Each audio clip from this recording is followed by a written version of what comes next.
बिस्मिल्लाहिर्रहमानिर्रहीम। नाज़रीन अस्सलाम वालेकुम, मैं हूँ इमरान वसीम। नाज़रीन आज 7 अप्रैल है, दिन है जुमेरात का और साल 2022। आज के इस प्रोग्राम में एक बड़ी ख़बर आप नाज़रीन के साथ शेयर करेंगे। ख़बर नाज़रीन ये है कि chief justice of Pakistan justice Umar Bandial ने डिप्टी स्पीकर कासिम सूरी की रूलिंग से मुतल्लिक जो सोमोटो ले रखा है, इस केस में अदालत उज़्मा का फ़ैसला आने से पहले शहर इक़्तिदार में बड़ी शख्सियत की एक बड़ी बैठक हुई है और उस बैठक में सरकारी हुकाम को तलब किया गया। सरकारी हुकाम को तलब करके सख्त किस्म के अहकामात जारी किए गए। इस खबर में हम आपको बताएंगे कि किस बड़ी शख्सियत ने कौन से सरकारी हुकाम को तलब करके किस किस्म के अहकामात जारी किए और उन अहकामात का मौजूदा वज़ीर आज़म इमरान ख़ान के साथ क्या ताल्लुक़ है। ये तफ़सीलात आप नाज़रीन के साथ हम शेयर करेंगे। दूसरी खबर में हम बात करेंगे आज जो सुप्रीम कोर्ट में डिप्टी स्पीकर कासिम सूरी की रूलिंग से मुतल्लिक जो फैसला कुन समाअत होने जा रही है, आज की समाअत में क्या हो सकता है, कौन कौन से वकला दलाइल देंगे और फिर आज की समाअत के बाद अदालत उज़्मा से सुप्रीम कोर्ट के 5 रुकनी लार्जर बेंच से किस किस्म का तारीख़ी फ़ैसला एक्सपेक्ट किया जा रहा है। क्या इस फैसले के ज़रिए सुप्रीम कोर्ट नज़रिया ज़रूरत को हमेशा के लिए दफन करने जा रही है। ये तफ़सीलात आज के इस प्रोग्राम में आप नाज़रीन के साथ शेयर करेंगे। लेकिन नाज़रीन इससे पहले हम बात करेंगे हमारी जो एक ख़बर की तस्दीक हुई है। इससे पहले व्लॉग में जो कि 6 अप्रैल का आखिरी हमारा व्लॉग था, हमने आपके साथ ख़बर ये शेयर की थी कि डॉक्टर्स ने जहांगीर तरीन को पाकिस्तान का सफ़र करने की इजाज़त दे दी है। जहांगीर तरीन जल्द पाकिस्तान वापस आएंगे और आपको ख़बर हमने ये दी थी कि ग़ालिबन अगले हफ़्ते जहांगीर तरीन की पाकिस्तान वापसी हो सकती है।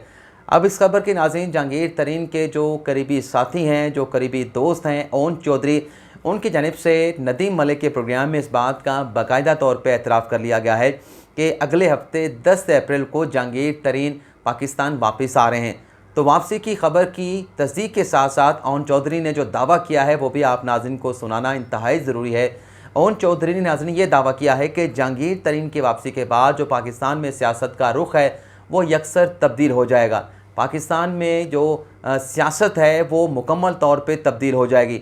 इसी के साथ साथ नाज़रीन जो अपना अलहदा ग्रुप है पाकिस्तान तहरीक-ए-इंसाफ के अंदर, अलीम ख़ान के अंदर, उन्होंने भी ये दावा किया है कि अब हकीकी तब्दीली हम लेके आएंगे और हमारी तब्दीली का बाकायदा तौर पे आगाज़ हो गया है। यानी दोनों जानिब से, जहांगीर तरीन ग्रुप की जानिब से और अलीम ख़ान ग्रुप की जानिब से किसी नई तब्दीली का इशारा दिया जा रहा है। वैसे कल जो फ्लैटिस होटल में इजलास हुआ मौसम नवाज़ का, जिसमें अलीम ख़ान और तरीन ग्रुप के अरकान भी शामिल थे, उस इजलास में हमज़ा शहबाज शरीफ को पंजाब का जो है वो वज़ीर आला मुंतखब कर लिया गया है। गो के कहा जा रहा है मरीम नवाज़ की जानिब से कि ये अलामती इजलास नहीं बल्कि डिप्टी स्पीकर ने जो इजलास आज के रोज़ बुलाया था, उस इजलास को सुप्रीम कोर्ट के जो अहकामात थे कि बाग़े जना में भी ये इजलास जो है बुलाया जा सकता है, तो चीफ जस्टिस के रिमार्क्स के ऊपर ये इजलास जो है होटल में बुलाया गया है और ये अलामती नहीं बल्कि कानूनी और आइनी इजलास है। अब देखते ही हैं कि कल सुप्रीम कोर्ट में जब ये मामला आज़म नज़ीर तारा उठाएंगे तो सुप्रीम कोर्ट का जो 5 रुकनी लार्जर बेंच है इस पर किस किस्म की डायरेक्शन जो है वो जारी करता है या उनकी जानिब से किस किस्म की ऑब्जर्वेशन जो है वो सामने आती हैं। अब हम बात कर लेते हैं कि जो बड़ी शख्सियत की इस्लामाबाद में बड़ी बैठक हुई है, ये मामला क्या है और किन सरकारी हुकाम को बुलाया गया।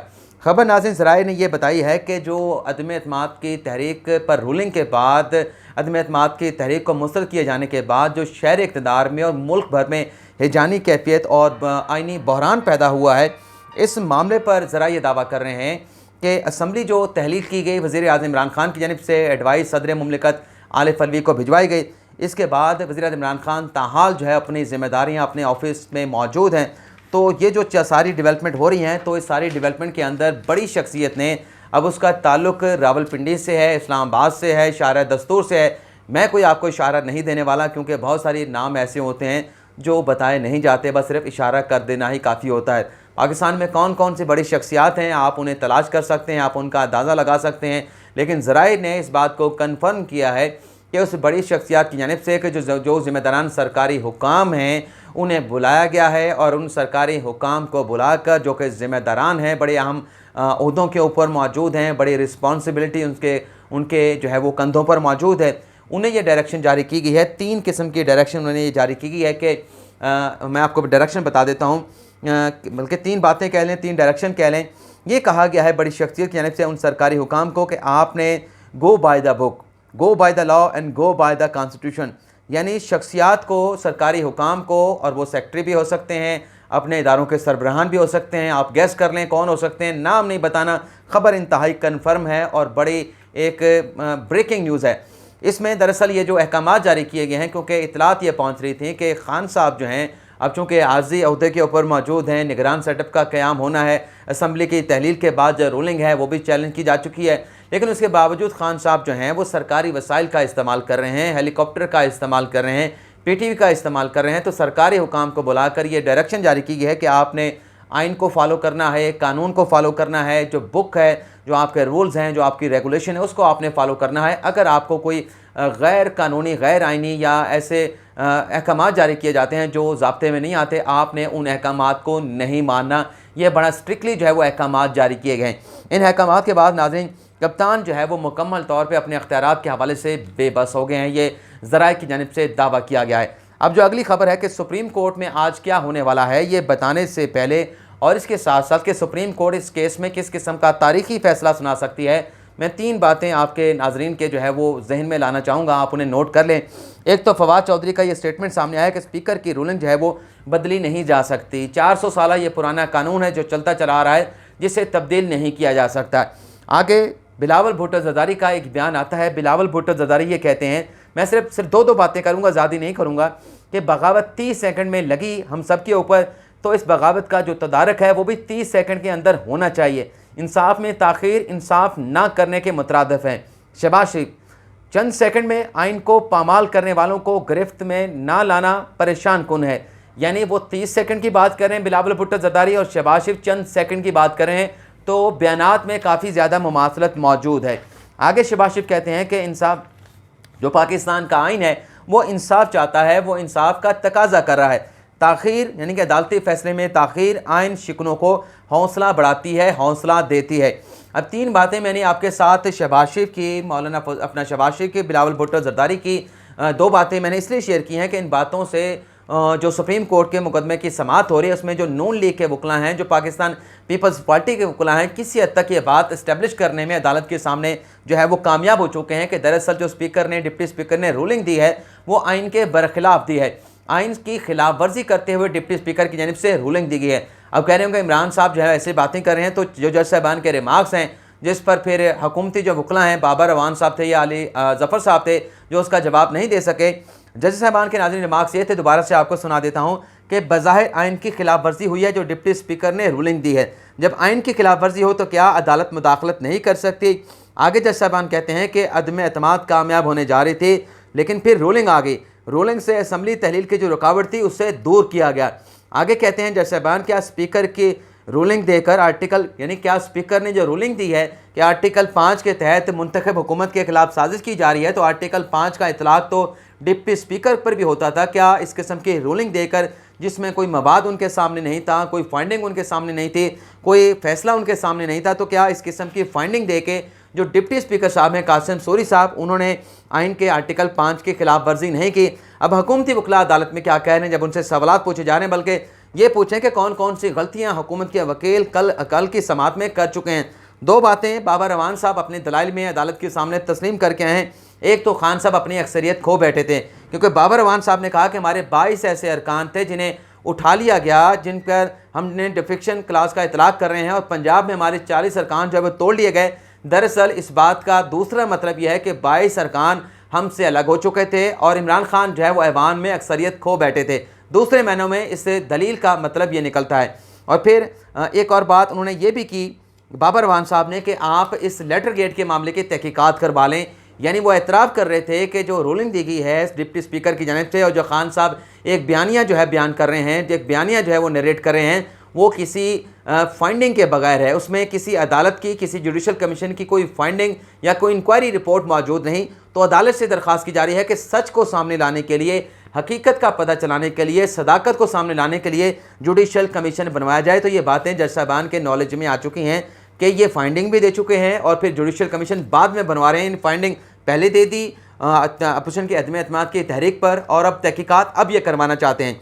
अली ज़फ़र साहब से बार बार पूछा गया आर्टिकल 69 के हवाले से कि जो बज़ाहिर जो है वो पनामा फ़िशाई गैर आइनी इक़दाम जो है, गैर आइन की खिलाफ वर्जी डिप्टी स्पीकर कासिम सूरी ने की है, इस पर आर्टिकल 69 का बार कैसे आएगा। तो अली जफर साहब के जो दलाइल थे वो सिर्फ इसी बात पर महदूद है कि आर्टिकल 69 ये कहता है, आर्टिकल 69 ये कहता है कि मुदाखलत नहीं की जा सकती, पार्लियामान की कार्रवाई में जो है वो सुप्रीम कोर्ट मुदाखलत नहीं कर सकती, सुप्रीम कोर्ट जो है पार्लियामान जो है वो सुप्रीम कोर्ट की कार्रवाई में मुदाखलत नहीं कर सकती।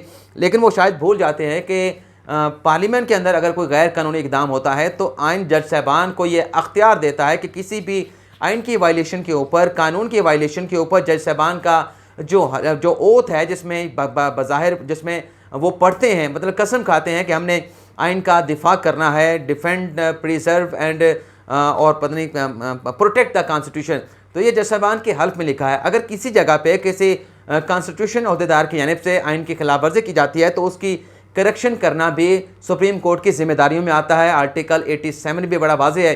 लेकिन यहाँ पर एक और चीज़ भी है कि एक ऐसी रूलिंग जिसके ज़रिए अरकान पार्लियामान को गद्दार करार दे दिया, क्या ऐसी रूलिंग को बरकरार रखा जा सकता है? ये भी सबसे बड़ा सवाल जो है वो अदालत के जज साहबान के सामने है। आज की समाअत में नाज़रीन जो डिप्टी स्पीकर कासिम सूरी के जो वकील हैं नईम बुखारी साहब दलाइल देंगे, उसके बाद जो वज़ीर आज़म साहब के वकील हैं इम्तियाज़ सदीकी साहब वो दलाइल देंगे, और इसके बाद एजी साहब जो है अपने दलाइल का बाकायदा तौर पर आगाज़ करेंगे। और एजी साहब ने जो इससे पहले अदालत में स्टेटमेंट दिया कि मैं इस केस में मेरा आखिरी केस होगा, इसके बाद मैं बतौर अटॉर्नी जनरल रिज़ाइन कर जाऊँगा और मैं बड़ा फेयर हो गया क्योंकि मैं किसी सियासी जमात से ब्रीफ नहीं लूँगा, किसी सियासी जमात के इंस्ट्रक्शन मेरे पास नहीं। आर्टिकल जो आइन का तकाजा है, जो सुप्रीम कोर्ट ने मुझे नोटिस जारी किया है, उस नोटिस के मुताबिक मैं बड़ा फेयर रहते हुए, ताकि आइंदा मुस्तकबिल में भी मुझ पर ऐसी कोई छाप ना लगे, मुझे ऐसा कोई ताना ना मिले कि मैंने अदालत को गलत गाइड किया था, अदालत को गलत जो है वो अदालत को गलत मामलत फराहम की थी, तो मैं बड़ा फेयर रहते हुए इस केस में अदालत के सामने मामलत करूँगा। तो ज़रा ये बता रहे हैं कि इस केस में कल जो एजी साहब के आर्गूमेंट्स आने वाले हैं वो बड़े सरप्राइजिंग हो सकते हैं। किस किस के लिए आर्गूमेंट एजी साहब के जो है वो सरप्राइजिंग हो गए, ये तो कल उनके दलाइल के बाद ही पता चलेगा। लेकिन इसके साथ साथ नाज़रीन डेवलपमेंट ये हुई है कि पाकिस्तान की 100 नुमाया शख्सियात ने chief justice of Pakistan justice Umar तां बंदियाल साहब को एक ख़त लिखा है, जिसमें उन्होंने चीफ साहब से ये एक किस्म की दरख्वास्त की है, इस्तदा की है कि इस मरतबा आपके साथ जो सामने जो मुकदमा है जिसमें आपने आइन के एक नुक्ते पर गौर कर रहे हैं, आप इस मुकदमे में नज़रिया ज़रूरत को हमेशा हमेशा के लिए दफन कर दें। आइन और कानून पर जो है वो समझौता जो माजी में होता रहा, जैसे कि एक ज़फ़रुल्लाह शाह का केस है, ज़फ़र अली शाह का केस है और जुल्फ़िकार अली भुट्टो का केस है, माजी के ऐसे बहुत सारे केसेस हैं जिसमें नज़रिया ज़रूरत को जो है वो ज़िंदा रखा गया, नज़रिया ज़रूरत को मद्देनज़र रखते हुए फ़ैसले दिए गए, जो आज भी अदालत ये समझती है, अदलिया उसे अपने माथे का झूमर नहीं समझती। हमेशा उन फैसलों का जब भी हवाला दिया गया, अदालत ने गुरेज किया है कि ऐसे फैसलों का हवाला दिया जाए। तो एक्सपेक्ट कर रहे हैं कि जिन 100 नुमाया शख्सियात की जानिब से ख़त खान साहब को अपना चीफ जस्टिस ऑफ पाकिस्तान को लिखा गया है, जिसमें HEC के चेयरमैन हैं तारिक बनोरी साहब, डॉक्टर इश्तियाक अहमद हैं, आमिर गौरी हैं, सहाफ़ी हैं, मोहसन गौरी हैं, सहाफ़ी हैं, सलमान अकरम राजा हैं, मारूफ जो है कानूनदान हैं, ज़फ़र मिर्ज़ा हैं जो कि सेहत के साबिक इमरान खान साहब के मामले खुसूसी रह चुके हैं, जनरल तलत मसूद साहब हैं। तो ये बड़ी नुमाया शख्सियात जिनके मैंने अपना लिए, जिन्हें नाम लिए हैं, जिन्होंने चीफ साहब को ये ख़त लिखा है। अब देखते हैं कि इतनी सारी डेवलपमेंट होने के बाद, आर्गूमेंट सामने आने के बाद, हुकूमती वकला के आर्गूमेंट सामने आने के बाद अदालत इस केस का क्या फ़ैसला सुनाती है। लेकिन जो एक्सपेक्ट किया जा रहा है कि इस केस में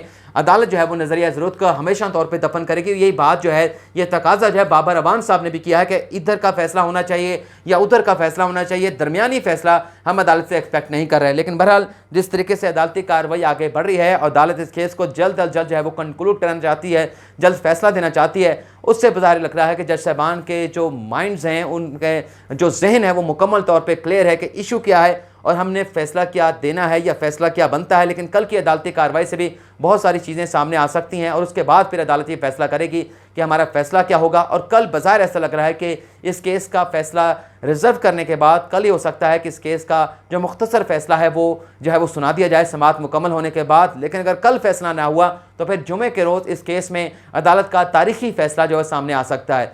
तो ये नाज़रीन आज का हमारा प्रोग्राम, आपसे इजाज़त चाहते हैं। अल्लाह ताला आपका हामी और नासिर हो। बल्कि मैंने कुछ गलती की है, वो मैंने आज अदालत इस केस का फ़ैसला रिज़र्व कर सकती है, इस समाअत को मुकम्मल कर सकती है। आज इस केस का फ़ैसला, मुख्तसर फ़ैसला जो है वो अदालत की जानिब से सुनाया जा सकता है। लेकिन आज फ़ैसला अगर ना सुनाया गया तो कल यानी जुमे के रोज़ अदालत इस केस का मुख्तसर फ़ैसला अदालत की जानिब से सादर किए जाने का इम्कान मौजूद है। आपसे इजाज़त चाहते हैं। अल्लाह ताला आपका हामी और नासिर हो। दुआ में याद रखिएगा। अल्लाह हाफ़िज़।